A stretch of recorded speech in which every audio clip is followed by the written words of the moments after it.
ہمارے محبوب صلی اللہ علیہ وسلم کے کل 3 معجزات ایسے ہیں،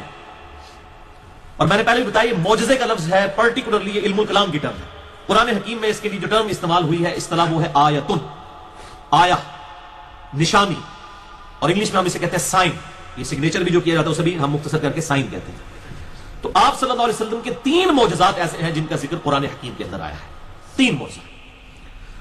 اس کے علاوہ آپ صلی اللہ علیہ وسلم کے کئی معجزات ہیں، لیکن وہ احادیث کی کتابوں میں، صحیح بخاری، صحیح مسلم، اس کے علاوہ باقی کتابوں میں الحمدللہ بڑی ڈیٹیل کے ساتھ سینکڑوں حصی معجزات بھی آپ صلی اللہ علیہ وسلم کے رپورٹ ہوئے ہیں، لیکن دعوے نبوت کرنے والا جو معجزہ ہے وہ صرف ایک ہے، اور وہ ہے قرآن حکیم۔ اور اس کی ٹیکنیکل ریزن یہ ہے کہ آج ہم آپ صلی اللہ علیہ وسلم کے کسی معجزے کی ویڈیو کسی کو نہیں دکھا سکتے۔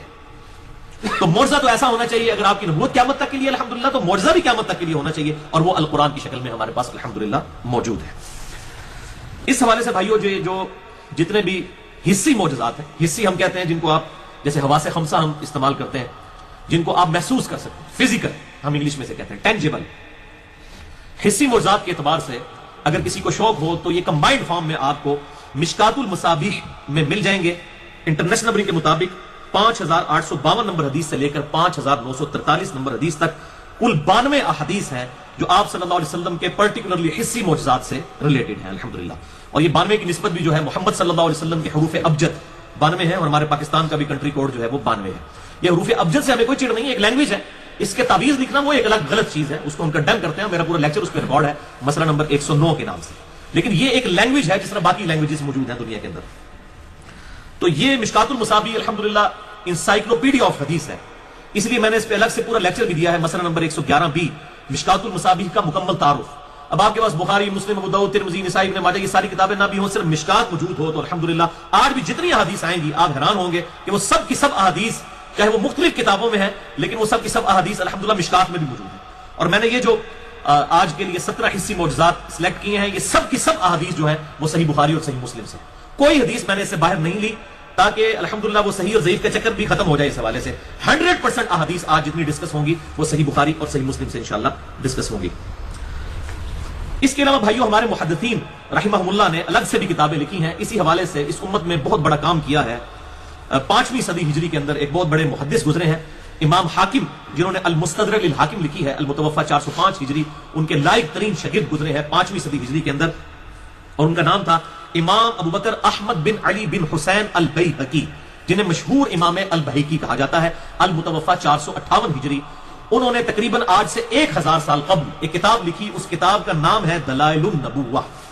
یعنی نبوت کو جسٹیفائی کرنے والی کتاب، کہ ہم پروفٹ صلی اللہ علیہ وسلم کے بارے میں جو کلیم کرتے ہیں کہ یہ اللہ کے پیغمبر ہیں، تو ہمارے پاس دلائل کیا ہیں۔ اس کانٹیکسٹ میں انہوں نے 3286 احادیث جمع کی ہیں دلائل النبوہ کتاب کے اندر۔ یہ کتاب اردو میں بھی شائع ہو چکی ہے اور 6 جلدوں کے اندر الحمدللہ موجود ہے،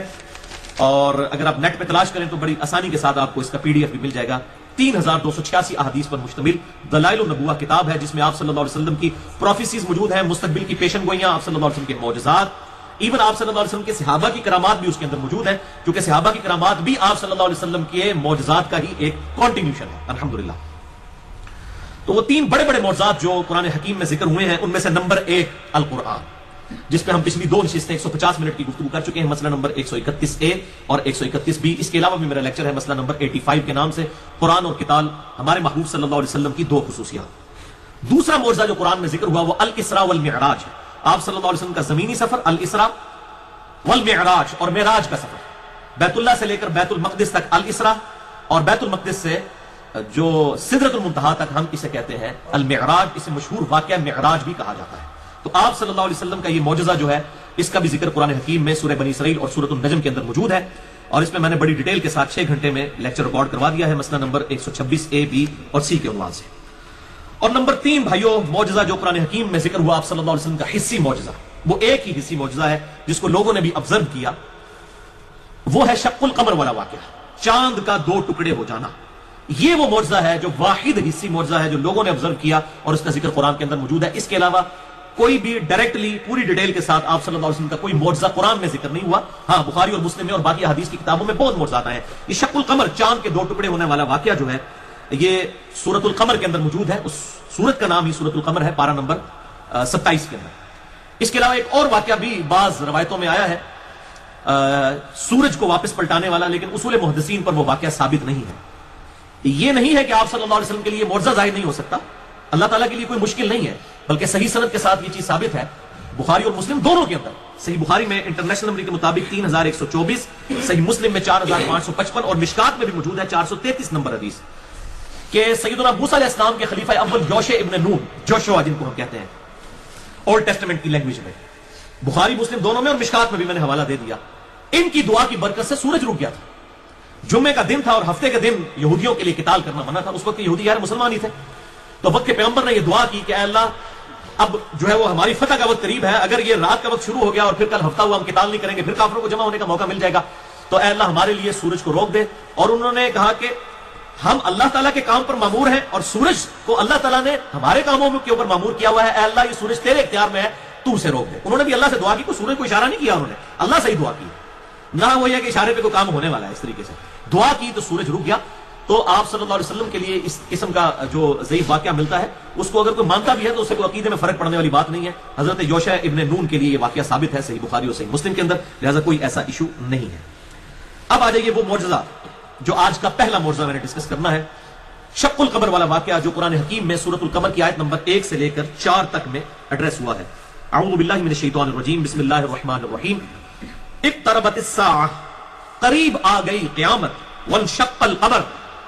اور 2 ٹکڑے ہو گیا چاند۔ یہ قیامت کی نشانیوں میں سے ایک نشانی ہے آپ صلی اللہ علیہ وسلم کے مبارک زمانے میں چاند کا 2 ٹکڑے ہو جانا، کیونکہ آپ صلی اللہ علیہ وسلم بھی قیامت کی ایک نشانی ہے، کیونکہ آپ کے بعد تو کوئی پیغمبر نہیں آنا، قیامت ہی آنی ہے۔ اسی لیے صحیح مسلم میں حدیث ہے انٹرنیشنل نمبر کے مطابق 2005 نمبر کہ آپ صلی اللہ علیہ وسلم جب بھی کوئی تقریر فرمایا کرتے تھے، چاہے جمعے کا خطبہ ہو، عید کا خطبہ ہو، تو آپ صلی اللہ علیہ وسلم اپنی یہ 2 انگلیاں جوڑ کر بلند فرمایا کرتے، شہادت کی انگلی اور درمیان والی انگلی، اور کہا کرتے کہ اللہ تعالیٰ نے مجھے اور قیامت کو اس طرح ساتھ بھیجا ہے جس طرح یہ 2 انگلیاں۔ تو آپ صلی اللہ علیہ وسلم بھی قیامت کی خبر ہے، اور یہ آپ صلی اللہ علیہ وسلم کے مبارک زمانے میں چاند کا 2 ٹکڑے ہونا یہ قیامت کی خبر ہے۔ تو اللہ تعالیٰ فرماتا ہے قریب آ گئی قیامت اور 2 ٹکڑے ہو گیا چاند۔ وَإِن يَرَوْا آيَةً يُعْرِضُوا وَيَقُولُوا سِحْرٌ مُسْتَمِرٌ، جب بھی یہ کافر کوئی نشانی دیکھتے ہیں تو یہ کہتے ہیں کہ یہ تو کھلا جادو ہے،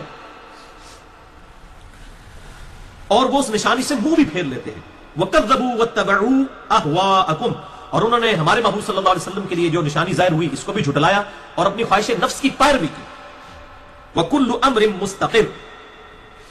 اور ہر کام کے لیے ایک انجام مقرر ہے، یعنی ہمارے پیغمبر کا انکار کرو گے تو اس کا انجام آنے والا ہے تمہارے لیے عذاب کی شکل میں۔ وَلَقَدْ جَاءَهُم مِّنَ الْأَنبَاءِ مَا فِيهِ مُزْدَجَرٌ، اور پہنچ چکی ہیں ان کے پاس اگلی قوموں کی تباہی کی خبریں جو کہ بڑی عبرت والی خبریں ہیں، تو ڈر جاؤ، ہمارے محبوب صلی اللہ علیہ وسلم کا انکار نہ کرو ورنہ تم پر بھی وہ عذاب آئے گا، اور وہ الٹیمیٹلی عذاب جو ہے قتال کی شکل میں مسلمانوں کے ہاتھوں سے ان کافروں پر اللہ تعالیٰ نے توڑوایا۔ اسی کی ڈیٹیل صحیح بخاری اور صحیح مسلم دونوں کے اندر موجود ہے شق القمر والے واقعے کی۔ صحیح بخاری میں انٹرنیشنل نمبر کے مطابق 3636 اور 3868، اور صحیح مسلم میں 7071 سے لے کر 7079 تک کل 9 احادیث شق القمر والے واقعے پہ صحیح مسلم میں موجود ہیں، اور مشکات میں 5854 اور 5855، اور یہ کم از کم 4 صحابہ سے یہ احادیث روایت ہوئی ہیں، سیدنا عبداللہ ابن مسعود، سیدنا عبداللہ ابن عباس، سیدنا عبداللہ ابن عمر، اور سیدنا انس ابن مالک رضی اللہ عنہم اجمعین وعلیہم السلام۔ اور ان میں عبداللہ ابن مسعود وہ ہیں جو پہلے 10 مسلمانوں میں سے، کیونکہ بعض منکرین حدیث نے اعتراض کیا کہ اس میں تو ابن عباس روایت کر رہے ہیں، ابن عباس تو اس وقت پیدا نہیں ہوئے تھے، تو ابن عباس کو اکیلے نہیں ہے روایت کرنے والے، ابن مسعود بھی وہ روایت کرنے والے ہیں جنہوں نے یہ واقعہ خود دیکھا ہے، اور یہ بخاری اور مسلم کا میں حوالہ دے چکا، اس میں موجود ہے۔ ابن عباس کہتے ہیں کہ مشرکین عرب نے آپ صلی اللہ علیہ وسلم سے کہا کہ اپنی نبوت کی کوئی نشانی آپ کے لیے ظاہر کی جائے، تو اللہ تبارک و تعالیٰ نے، ہم منا میں موجود تھے، چاند کو 2 ٹکڑے فرما دیا، اور ہیرا پہاڑ اس کے درمیان میں تھا، ایک ٹکڑا اس کے دائیں طرف ایک اس کے بائیں طرف ہو گیا، اور یہ منظر مسلمانوں نے، کافروں نے، سب نے دیکھا۔ اس وقت اللہ کے محبوب صلی اللہ علیہ وسلم نے ارشاد فرمایا اشہدوا، گواہ ہو جاؤ اس بات کے اوپر کہ اللہ تعالیٰ نے میرے لیے یہ معجزہ ظاہر فرما دیا۔ اس میں کئی الفاظ نہیں کہ آپ نے یوں انگلی سے اشارہ کیا اور وہ 2 ٹکڑے ہوئے، اس طرح کا کوئی معاملہ نہیں ہوا، آپ صلی اللہ علیہ وسلم کی دعا کی برکت سے اللہ تعالیٰ نے ایک معاملہ ظاہر فرما دیا۔ لیکن ظاہر ہے کہ منہ مانگا معجزہ نہیں تھا، بس انہوں نے ایک تھریٹیکلی ایک بات کی تھی کہ ہمیں کوئی معجزہ دکھائے تو وہ دکھایا، اگر منہ مانگا ہوتا تو اسی وقت عذاب آ جاتا۔ یہ ایک معجزہ ہے جو اس حوالے سے ذکر ہوا، باقی دعوی نبوت کرنے والا معجزہ صرف قرآن ہے قیامت تک کے لیے آپ صلی اللہ علیہ وسلم کا۔